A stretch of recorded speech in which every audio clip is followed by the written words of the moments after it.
સૈનિકના પુતળા પાસે નેહરુ બ્રિજ અમદાવાદ ખાતે ગુજરાત હિત રક્ષક સમિતિ અને ઓલ ઇન્ડિયા મુસ્લિમ પર્સનલ બોર્ડ દ્વારા તારીખ 22 એપ્રિલ 2025ના સાંજે 5 કલાકે માનવ સાંકળનો કાર્યક્રમ આપવામાં આવેલ પણ પોલીસ પરમિશન મળી ખરી પણ તાત્કાલિક ધોરણે પરમિશન રદ કરીને શાંતિપૂર્ણ દેખાવ કરનારાઓને પોલીસે ડિટેન કર્યા હતા। અમદાવાદ નેહરુ બ્રિજ ઉપર મોટી સંખ્યામાં બહેનો ઉમટી પડી હતી અને શાંતિપૂર્ણ માનવસાગર રચીને દેખાવો કર્યા હતા પણ પોલીસે બહેનોને પણ સ્થળ ઉપરથી જતા રહેવા કીધું હતું ને ડિટેલની વાત કરતા હતા। અમદાવાદ ખાતે મોટી સંખ્યામાં ભાઈઓ તથા બહેનોએ કાળી પટ્ટી હાથ ઉપર બાંધીને માનવ સાંકળ રચીને દેખાવ કરીને તમામ ભાઈઓ તથા બહેનોએ ઘર ભેગા થયા હતા। રિપોર્ટર આસિફ ખાન જોલી DB न्यूज।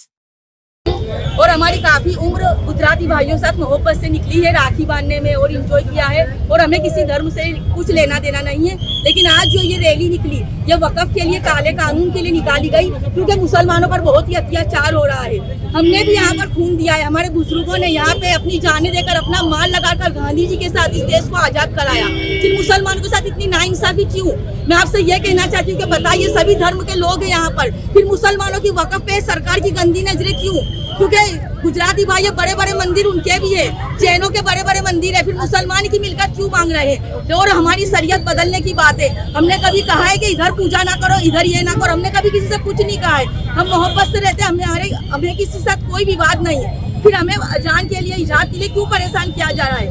देखिए ये बात तो सभी जानते हैं कि हर भाई नॉनवेज खाते हैं, लेकिन फिर भी 2 दिन पहले कड़ी के अंदर 2 मुस्लिमों को जलाया गया और मुसलमान चुप है, आज भी चुप है क्योंकि हम चाहते हैं कि मोहब्बत से जो काम हो जाए वो नफरत से नहीं होना चाहिए। और सरकार समझती नहीं, सरकार को पता नहीं, सरकार अपने ऐप छुपाने के लिए मुसलमानों के ऊपर कोई ना कोई अजीब जात की सरकार मुसीबतें डालती है और मुसलमान बर्दाश्त कर रहे हैं। लेकिन जब हमारी शरीयत बदलने की बात की जाएगी तो हम बिल्कुल बर्दाश्त नहीं करेंगे क्योंकि हमारे जो बुजुर्गों ने जो शेर कहा था कि सभी का खून है इस देश की मिट्टी में, किसी के बाप का हिंदुस्तान नहीं है। हम किसी भी हालत में हिंदुस्तान छोड़ेंगे नहीं, ना हमारी शरीयत को बदलेंगे और ना ही हम वक़्फ़ की बिल है वो उसको एक्सेप्ट करेंगे। हम यही रहेंगे और इंशाअल्लाह मौत तक लड़ेंगे। अगर हमारे को इंसाफ नहीं मिला तो इसी तरह रैलियां जमा होती रहेगी, इसी तरह हिंदुस्तान में भीड़ लगती रहेगी।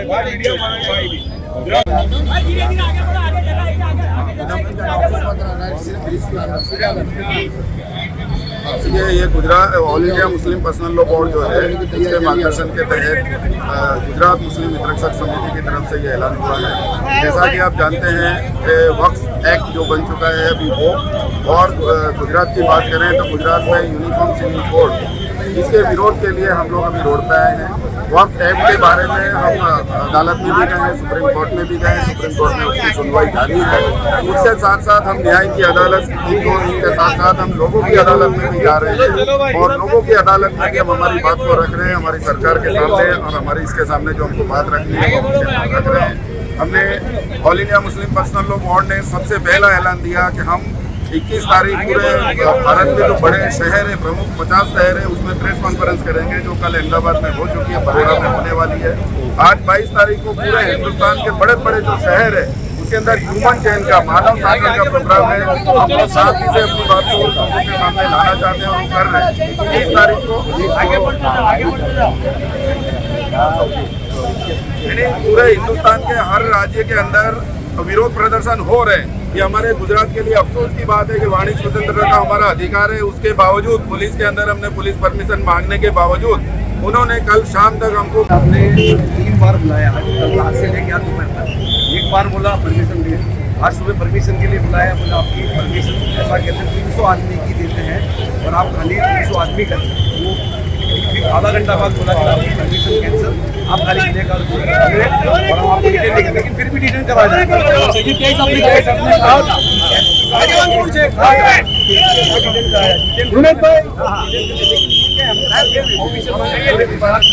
प्राइवेट प्रॉपर्टी का नाम वक़्फ़ नहीं है, वक़्फ़ जो है अल्लाह ताला की प्रॉपर्टी है जो अल्लाह के नेक बंदों की तरफ से अल्लाह की खातिर की हुई जमीन होती है, खातिर की तादाद होती है।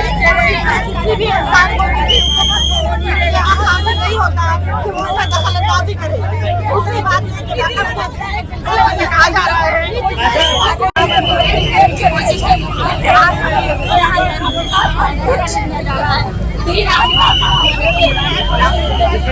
तमाम लोग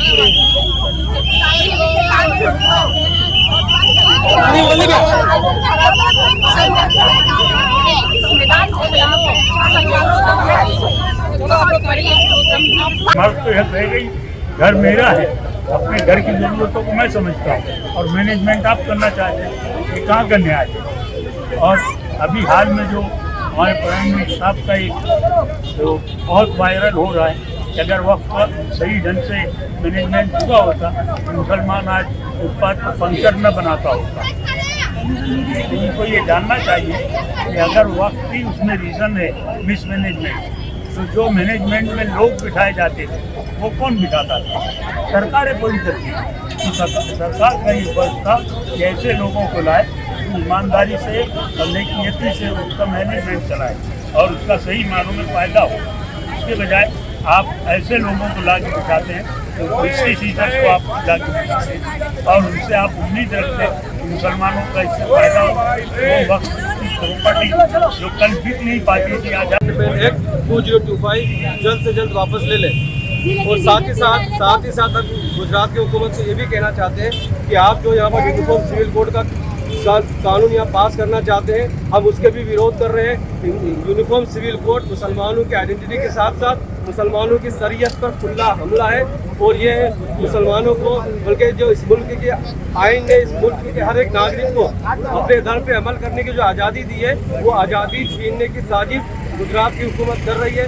इसलिए मुसलमान आज सड़कों पर उतरा हुआ है। लेकिन बीजेपी वाले तो सपोर्ट कर रहे हैं और जन जागृति ला रहे हैं। बीजेपी वाले मुसलमानों के हक के लिए, मुसलमानों के विकास के लिए किस मुँह से बात करते हैं? बीजेपी एक ऐसी पार्टी है कि जो ना मुसलमानों की टिकट देती है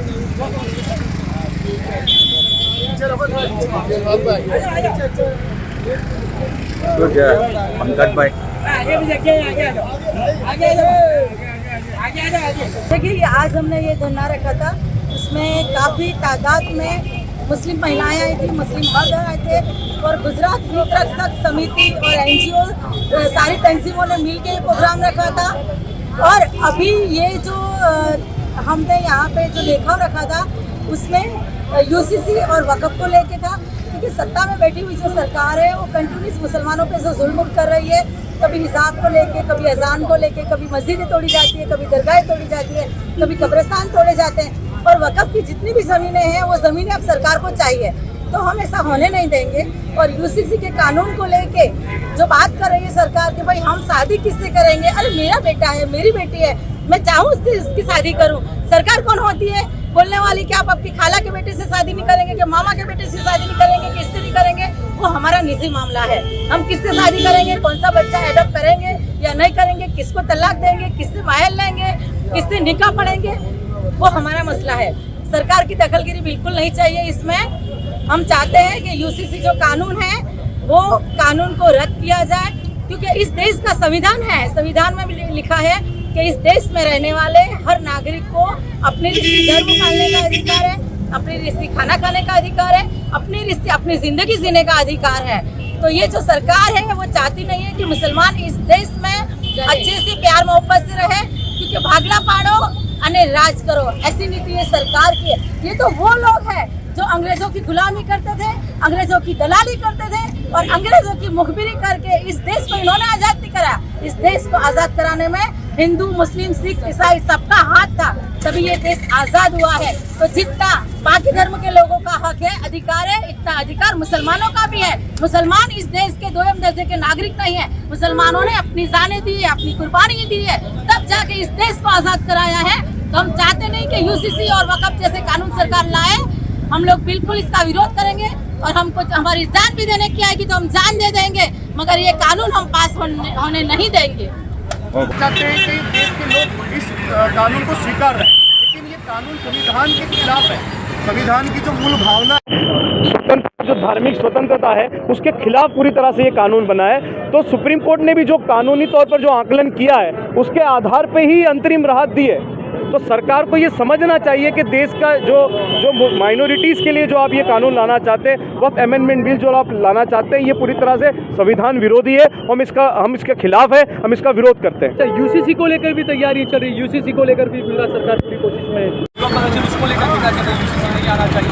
देखिए, यूनिफॉर्म सिविल कोड का एक लिक्विड स्टेट जो किया उत्तराखंड में किया, उत्तराखंड में जो कानून लागू है उसके अकॉर्डिंग अगर देखा जाए तो वो भी वही बात आती है कि जो धार्मिक स्वतंत्रता है, जिस तरीके से पर्सनल लॉ बोर्ड हमें दे रखा है, पर्सनल कानून दे रखे हैं कि शादी किस तरह से करनी है, डाइवोर्स किस तरीके से होगा, बच्चा गोद लेने की बात हो या मिलकत का बंटवारा हो, ये सारे जो धार्मिक कानून हर तरीके से दे रखे हैं। यूनिफॉर्म सिविल कोड का मतलब ये है कि समान नागरिक पूरे 140 करोड़ लोगों का समान नागरिक धारा लागू किया जाए। तो फिर मणिपुर में क्यों नहीं, फिर हिमाचल में क्यों नहीं, सिक्किम में क्यों नहीं, अरुणाचल प्रदेश में क्यों नहीं, क्यों आदिवासी क्षेत्र और आदिवासी लोगों को इससे दूर रखा गया, क्यों पहाड़ी विस्तारों को इससे दूर, जहाँ की भौगोलिक स्थिति, भाषा की स्थिति अलग अलग है, उनको आपने बाकात रखा है। और सिर्फ टारगेट जो पॉलिटिकल एजेंडा है भारतीय जनता पार्टी का, एजेंडे के तहत सिर्फ माइनॉरिटीज में भी सिर्फ मुस्लिम को टारगेट करने के लिए यूसीसी कानून बनाया। अच्छा, यानी ये कि जहाँ पना ये चाहते हैं कि शरीयत न माने, आप हिंदू एक्ट जो है वो यूसीसी के नाम पर थोपा जा रहा है। ये बात सिर्फ इतनी है कि सिर्फ नफरत की राजनीति,